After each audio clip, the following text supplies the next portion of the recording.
Next on News 10 at 6, police at UC Davis say an alleged sexual assault victim made the whole thing up. Now students speculate over why. More on the fallout coming up. They're breaking ground on a new apartment complex in Natomas, offering housing to those who otherwise couldn't afford it. And he continues to thrill crowds, but not with his music these days. Michael Jackson is back in court. News 10 at 6 starts now. Thank you for joining us for News 10 at 6. I'm Cristina Mendonsa. And I'm Alicia Malaby. Dale and Jennifer are off tonight. Major tax hikes, sweeping cuts in state services, two likely outcomes of California's budget crisis. Today, Governor Gray Davis sat down with the legislative leaders to discuss the shortfall. It was the first meeting of the so-called Big Five this year, but it's clear they have a long way to go. News 10's Marcy Brightwell is live from the state capitol. She joins us now with the latest. Marcy? Governor Gray Davis hosted a holiday celebration here at the Capitol tonight, just minutes ago, lighting California's official holiday tree. But the budget picture tonight is dark. Davis expects the budget deficit to top $21 billion. He's asking the legislature to enact immediate cuts that may affect every Californian, including students. Public schools, the sacred cow when it comes to California budget talks. But not this year. Education expected to face substantial cuts. There's a teacher or a student behind every number, and that's very important to keep in mind, and that's why I think a meat-axe approach in this year is a big mistake. Educators worried schools will take a significant hit as lawmakers try to solve a growing budget deficit. Governor Gray Davis holding his first budget meeting of the year with legislative leaders today. Every area of state government on the budget chopping block. I'm not ruling anything in, I'm not ruling anything out. If that means everything's on the table, then it means everything's on the table. Including tax hikes. Democrats expected to raise car registration fees. Republicans say they'll try to block tax increases, preferring cuts instead. You know, we have a difference in philosophies. Our side believes it's a spending problem. The other side believes it's a revenue problem. We do have philosophical differences, but I just personally am of the belief that mathematically we cannot do this solely with cuts. The budget battle just beginning. Today's first Big Five meeting described as cordial, but expected to get more heated as talks continue, as negotiations intensify, with no easy solutions in sight. I've never been in a Big Five that hasn't had cordial discussions, some pleasant jokes, and from time to time a rude outburst by one of the five of us. Davis will give legislative leaders a list of proposed cuts on Friday. That list is expected to top $5 billion, and education is expected to be included in that first round of budget reductions. Alicia? Now, Marcy, what is the legislature expected to do with that list? They'll take a look at it. They're coming back here on Monday for an emergency session of the state legislature. The governor wants them to act immediately, but today legislative leaders say they want to look at those cuts first before deciding on what to do and how to proceed. Tough decisions ahead. All right. Thank you, Marcy. Low and moderate income families in Sacramento are coping with a budget crisis of their own. Hundreds are on waiting lists for affordable housing. Groundbreaking for a new apartment complex in North Natomas could be a lifesaver for dozens of those families. The Natomas Park apartment complex is the first project to be constructed under Sacramento's mixed income housing ordinance. Nearly half of the 200 units will be offered at below market rates. News 10's Deborah Hoffman has more on the overwhelming need for such projects. November the 3rd. Leilani Halveman just moved to Sacramento from Iowa. I've been looking real hard, to get a place. I've been looking almost every day. But finding an apartment she can afford is proving to be daunting. When I got here, I was kind of devastated to find out the prices. A one-bedroom in Rancho Cordova, $750 a month. A one-bedroom in downtown Sacramento, $795. A two-bedroom in the Arden area, $810. Who can afford that? Leilani is now turning to the Sacramento Housing and Redevelopment Agency. The housing agency helped to make the Natomas Park apartments possible. 92 of the 212 units of this new complex will be rented to low-income families. A two-bedroom here will start at $625 for qualified people.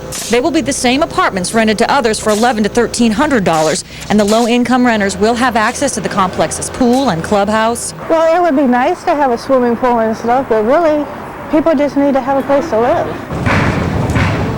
Unfortunately, these apartments won't be leased out until April of next year. Too late for Leilani, but they will be a godsend to dozens of other families. Deborah Hoffman, News 10. The city of Sacramento adopted the mixed income housing ordinance in the year 2000. It requires that residential developments and new growth areas include an affordable housing component. Specifically, 10% of the units must be affordable to very low income households and 5% to low income households. It's not often Tuolumne County detectives have a homicide to investigate. They do now, and they're asking for your help. A 21-year-old woman was found shot in the chest on this road near Columbia. She was still alive and flagged down a motorist who took her to a Sonora hospital where she later died. Detectives are trying to find this man, Christopher McDaniel. They think he knows something about the death of Jennifer Coons. Investigators are requesting information on his whereabouts. They would like to question him into the death of Jennifer Lynn Coons. Jennifer Coons lived in Sonora. Sheriff's officials aren't offering any possible motives for her murder. Tuolumne County usually just has 1 or 2 homicides each year, but this year there have been 5 following the discovery of several bodies in New Melones Reservoir last spring. Police continue their search for a known gang member accused of gunning down 2 brothers in broad daylight. 16-year-old Javon Latrell Jordan is suspected in the November 29th shooting. He stands 5'7" and weighs about 180 pounds and usually wears his hair in braids. Police say Jordan should be considered armed and dangerous. If you know of his whereabouts, contact Crime Alert at 1-800-AA-CRIME. You may be eligible for a reward of up to $1,000. There is a concern tonight on the UC Davis campus after a student there admitted she made up a story that she'd been abducted and sexually assaulted last week. Well, today flyers warning of that bogus attack came down, and while they are grateful that assault didn't really occur, women's rights advocates are concerned the false report could have a chilling effect on the willingness of future legitimate victims to come forward.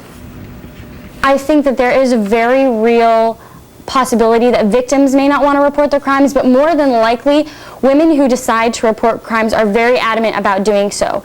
And when they do them, I think that the biggest concern is that people are not going to believe them, and people are not going to put all the resources into the investigation.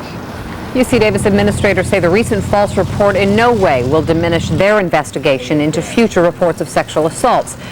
And they have announced plans yesterday to overhaul safety and security on campus. They're going to move forward with those plans.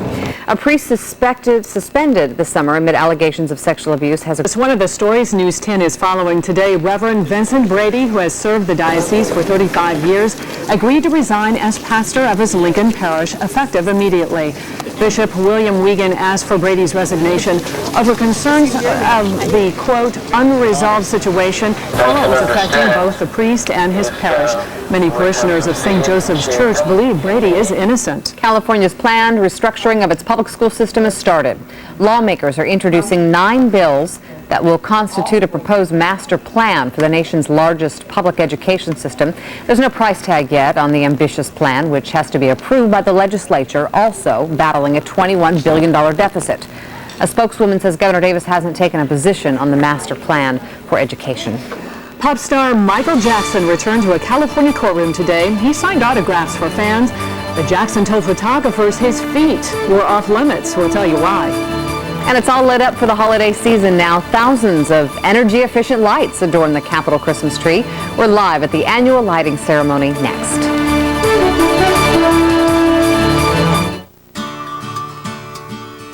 I'm News 10's Dale Shornack.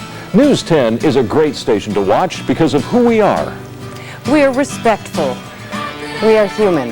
All the fear and anxiety about being in a big kid's school has pretty much gone away. We make an impact. I'm in way better shape than I was last week because of the people that watch News 10. We connect with our community. We are real. Spend some time with us. You'll see. Brought to you by Sleep Train Mattress Centers. Your ticket to a better night's sleep. You're watching News 10 with Jennifer Smith, Dale Shornack, and Alyssa Lynn Weather. This is News 10 at 6. Oh, a spectacular sight at the state capitol tonight. A live picture The Capitol and the tree in the foreground, it was just lit a short time ago. Always a very beautiful sight. It has been a tradition at the Capitol since 1931. And tonight, the Governor and First Lady carried out the annual tradition by lighting the Capitol Christmas tree. Yeah, Jonathan Mumm is live at the Capitol where he had a ringside seat. Hi, Jonathan. Hi, Christina. Yes, this year it's a 60-foot tall white fir from El County that is going to be spreading the holiday cheer here at the Capitol and also for anyone who happens to be passing by. It's the 4th year for Governor Davis and First Lady Sharon Davis to actually flip the switch. This year, they got some help from little 8-year-old Addison Davis, and for the 71st year in a row, the Capitol Christmas tree lit up the night. Now, among those in the crowd, of course, some veteran tree watchers, but also some who'd never been here before. Some kids surprised to find that the governor was giving out candy canes. And there's hot chocolate and cookies for free, and it's really, really fun. I thought it wouldn't be that fun, but it's really fun. Little Ryan Toomey there, quite happy with the evening. And there are 4,000 lights on that tree and 1,000 ornaments. The ornaments made by adults and children at developmentally disabled centers across the country. And as you mentioned, the lights too, we're told, are energy efficient lights. Now, Christina, it wasn't always that the tree was out here in front of the Capitol, though. Up until 1983, they used to light it inside the Capitol building itself. Well, you know, it's beautiful inside or out. It's kind of nice to be able to drive by and see it. Yes, it's true. It does light up the night. All right. Thank you very much. A lot of homes are lit up with Christmas lights this time of year, and this month you're being asked to display a blue light as well. Today, the Sacramento County Board of Supervisors declaring December as Blue Light Month is part of a nationwide effort showing support for law enforcement and firefighters and to remember the sacrifices they make on the job. Project Blue Light started in Philadelphia 13 years ago as a way to honor a police officer killed in the line of duty. Well, the lights atop the News 10 tower display a blue light when wind is expected. But we're hoping for green because that means rain. Melissa Lynn says we could use some green and we might be able to see some by the end of the week. But first, pop star Michael Jackson covers a photographer's camera lens. How he assures the singer that he won't shoot his feet. Find out why when News 10 at 6 continues.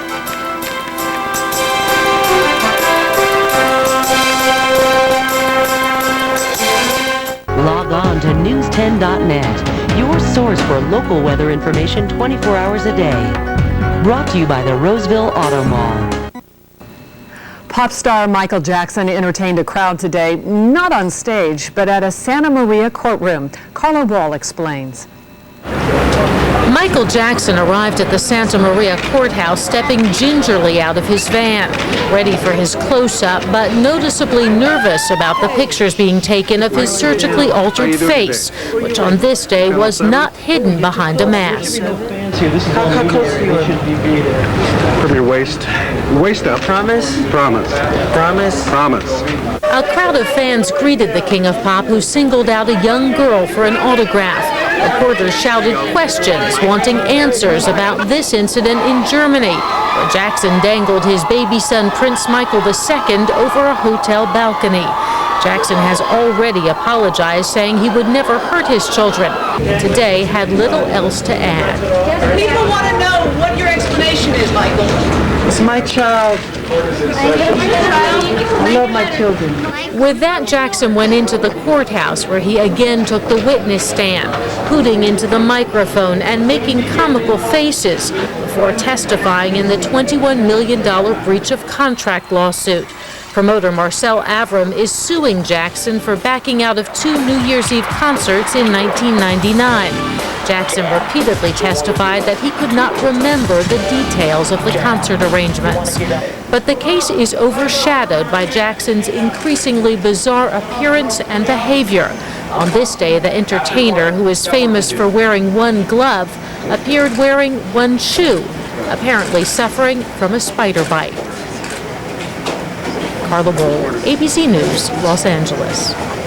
Alyssa's here, and you're kind of wearing a green. We're hoping for green on the weather tower. Rain showers would be important. Now, you know, Friday I think we'll see some rain. It just won't be as much as we need. So there will be some showers in our future.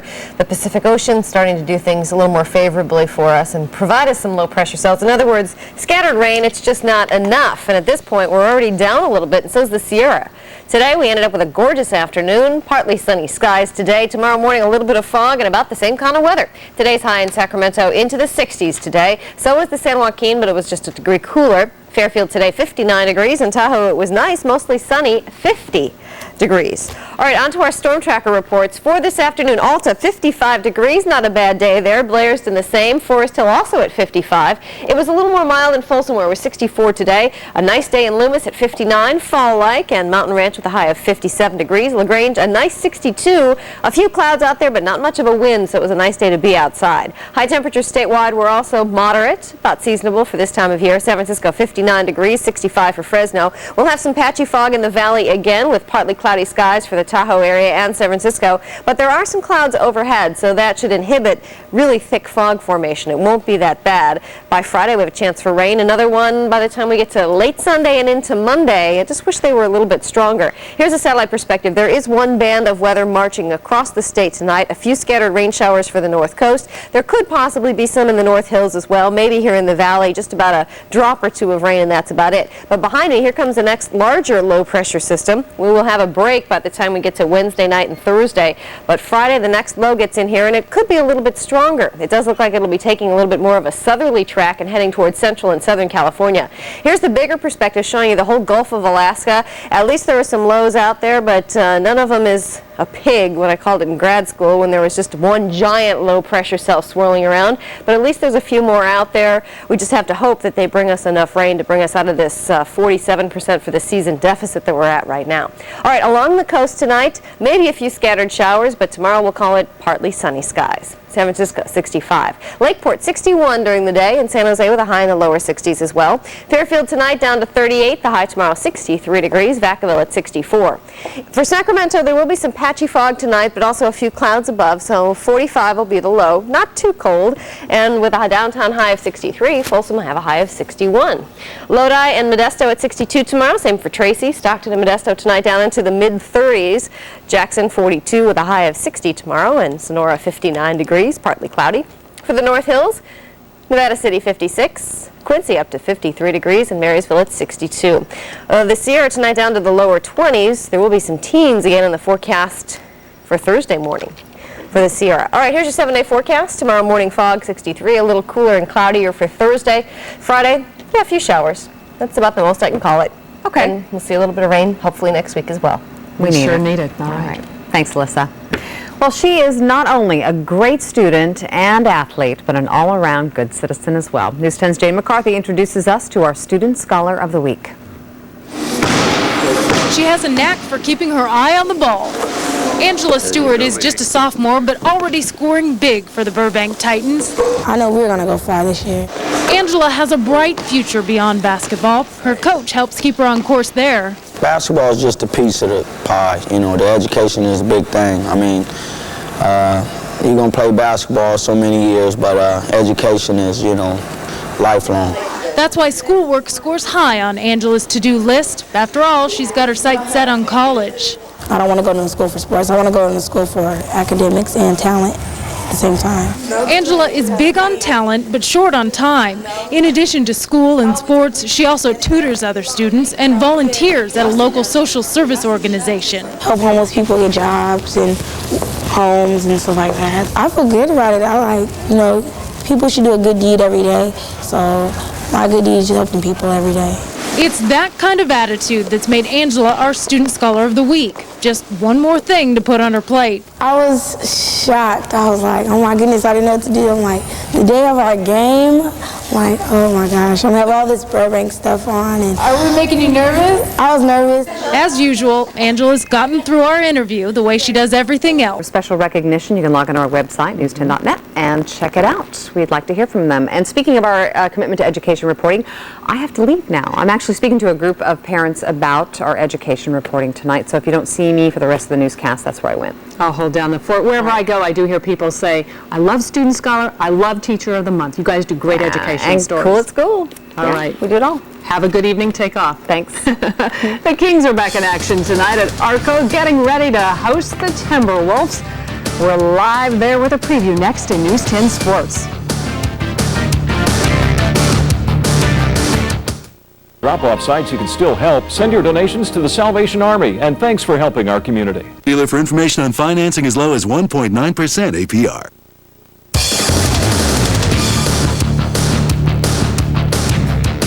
Welcome back, Jim Frazier here. The Kings have had so much trouble with the Timberwolves. Why is that? Regardless of geographical location. Everybody has their nemesis. Fonzie's was liver. You know, I mean, it's just one of those things. But hopefully tonight will be different at home. Best start in franchise history at home. They're 9-0. Beaten teams by an average of 12 points the last 4 home games. They've been on fire. Look, if they can't do it here, maybe it's just not meant to be. 20 points of offense is bad enough for 1 quarter. Unfortunately, it's downright disturbing for 2. The Kings managed just 10 points in the first and third quarters in Minneapolis last Wednesday as they were royally punked by those Pups. Tonight, the rematch at Arco, where the Kings will put their perfect 8-0 home record on the line.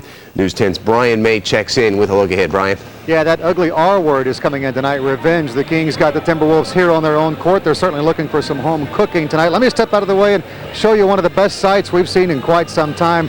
We love the number 10 here, and that is Mike Bibby. First time we have seen him do this in quite some time. Now, no, he is not in the starting lineup tonight. It'll continue to be Bobby Jackson starting for Bibby tonight, but just to see number 10 back on the court taking shots and warming up is a good sign. There's a throng of Kings fans over on the side watching his every move, taking a look at that ankle to see if he is injured or still healing right now. We'll have complete coverage for you tonight at 11 o'clock. The Kings hoping to get over all these injuries and continue their winning ways here at Arco. Yeah, Brian, you could have scalped your tickets just for the Mike Bibby shoot-around. Very exciting stuff. That was worth the price of admission. You're right. Good to see. Thanks, Brian. Yeah. Seat 11. Meanwhile, ace closer Billy Koch, the AL reliever of the year with 44 saves, was shipped along with 2 other players to be named later to the White Sox today. For closer Keith Folk, left-handed catcher Mark Johnson, a minor leaguer, and cash must be the Monday. Koch made $2.35 million last season. He is arbitration eligible the next 3 seasons. Oakland does free up cash for the future, but Folk was more Folk than rock and roll last season, people, losing his closing job after going from June 27th to September 17th without a single save. I checked, and that's not very good. The Cubs also appear to be sacking away some dough, perhaps to go after free agents Jeff Kent or Cliff Floyd. L.A. prepared to trade first baseman Eric Karros and second baseman Mark Grudzielanek to the Cubs for catcher Todd Hundley. Yes, he's coming back again. The move will see 11. All right. We hope that home court winning streak There's continues. no place like, oh, kick your heels together. I don't have my red shoes on today. All right, thank you, Jim. Finally, this evening, this time of year often brings out the best in people, and today some homeless children got a very special gift. Ilse Spivak is a professional photographer who specializes in... We are out of time. Thank you for joining us. Be sure to join us tonight at 11. We'll be back with all the day's news and breaking stories as well. Have a great evening.